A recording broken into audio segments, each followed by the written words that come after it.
So dear students, today we are going to solving for liquidations of a company. It is a question paper problem 2023 September.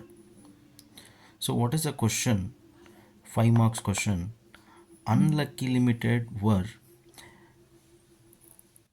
went to into voluntary liquidation.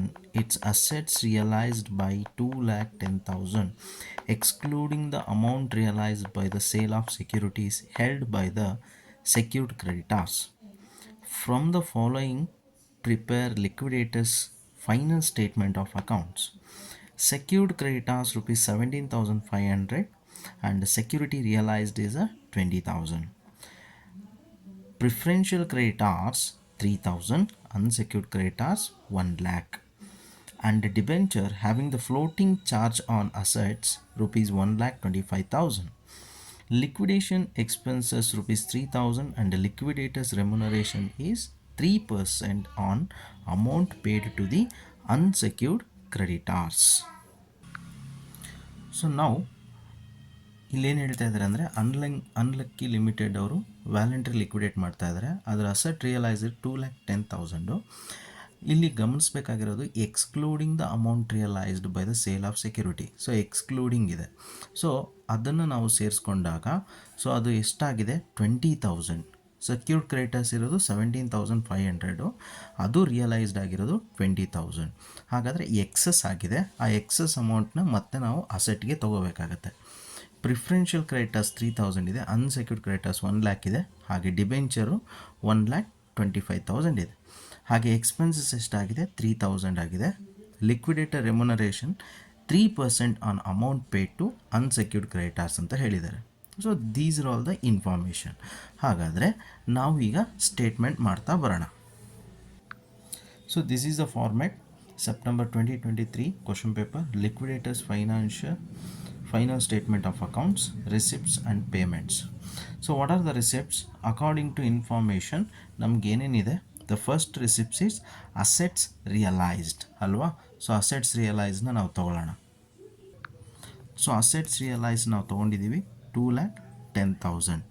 So next ನಾವೇನು ತೊಗೋಬೇಕಾಗತ್ತೆ ಅಂದರೆ so excess of secured creditors. So excess of secured creditors ಎಷ್ಟಿದೆ 20,000 ನಮಗೆ realise ಆಗಿದೆ. ನಾವು ಕೊಡಬೇಕಾಗಿರೋದು 17,500. So excess ಇದೆ. ಆ ಎಕ್ಸಸ್ನ ನಮ್ಮ ಅಸೆಟ್ಗೆ ನಾವು ಆ್ಯಡ್ ಮಾಡ್ಕೋತೀವಿ. ಸೊ ನಮ್ಮ ಹತ್ರ ಇರೋದು ಇವೆರಡೇ ಅಸೆಟ್ಸ್ ರಿಸಿಪ್ಟ್ಸ್. ಹಾಗಾದರೆ ಫಸ್ಟ್ ಪೇಮೆಂಟ್ ಯಾವ್ದು ಮಾಡಬೇಕು?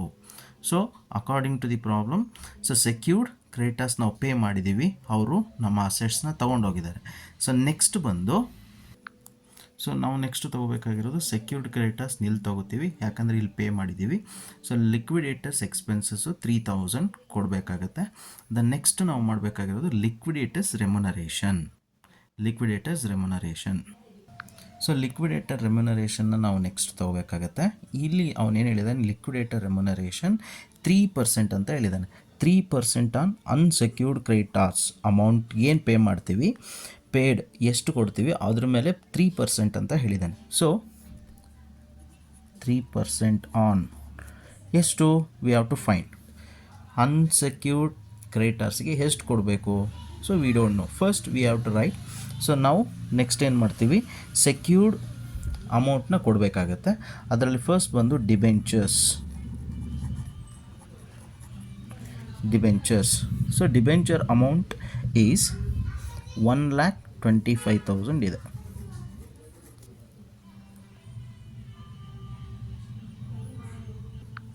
ನೆಕ್ಸ್ಟು ಪ್ರಿಫರೆನ್ಷಿಯಲ್ ಕ್ರೆಡಿಟರ್ಸ್ ತಗೋತೀವಿ.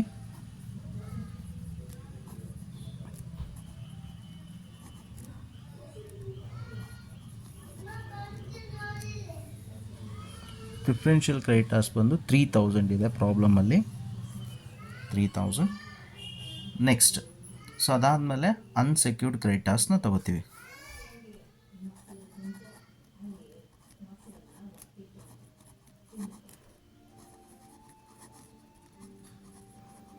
ಸೊ ಎಷ್ಟು ಬರುತ್ತೆ unsecured creditors, let we calculate.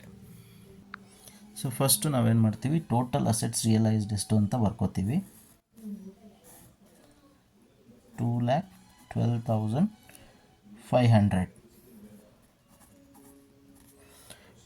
2,12,500. ಹಾಗೆ ನಾವು ಅನ್ಸೆಕ್ಯೂರ್ಡ್ ಕ್ರೆಡಿಟರ್ಸ್ನ ಈಗ ಕಂಡುಹಿಡಿಬೇಕು. ಎಷ್ಟು? So 2,12,500 minus the balance of what we make the payment. ಈ ಪೇಮೆಂಟ್ಸ್ನೆಲ್ಲ ಮೈನಸ್ ಮಾಡಬೇಕು. ಸೊ ಎಷ್ಟು? 3,000 ಪ್ಲಸ್ 1,25,000 ಪ್ಲಸ್ 3,000. ಸೊ ಇಷ್ಟನ್ನು ನೀವು ಮೈನಸ್ ಮಾಡಿದ್ರೆ ಸೊ ಯು ವಿಲ್ ಗೆಟ್ 69,000 ಸಿಗುತ್ತೆ. ಕರೆಕ್ಟ್? ಸೊ ನಿಮಗೆ ಎಷ್ಟು ಸಿಗುತ್ತೆ? 69,000 ಸಿಗುತ್ತೆ. So total assets 2,12,500 3,000 liquidator expenses, debenture, preferential creditors minus ಮಾಡಿದ್ರೆ 81,500 ಬರುತ್ತೆ. So they have to charge. ಇದರಲ್ಲಿ ಅನ್ಸೆಕ್ಯೂರ್ಡ್ ಕ್ರೆಡಿಟರ್ಸ್ ಇನ್ಕ್ಲೂಡ್ ಆಗಿರೋದ್ರಿಂದ ಸೊ ಅನ್ಸೆಕ್ಯೂರ್ಡ್ ಕ್ರೆಡಿಟರ್ಸು ಮತ್ತು ಲಿಕ್ವಿಡೇಟರ್ಸ್ ರೆಮ್ಯುನರೇಷನ್ ಇನ್ಕ್ಲೂಡ್ ಆಗಿರೋದ್ರಿಂದ we have to calculate 3/103. So 3/103 ಮಾಡಿದ್ರೆ so we have to multiply. So ಮಾಡಿದ್ರೆ you will get 2,374 rupees ಬರುತ್ತೆ. So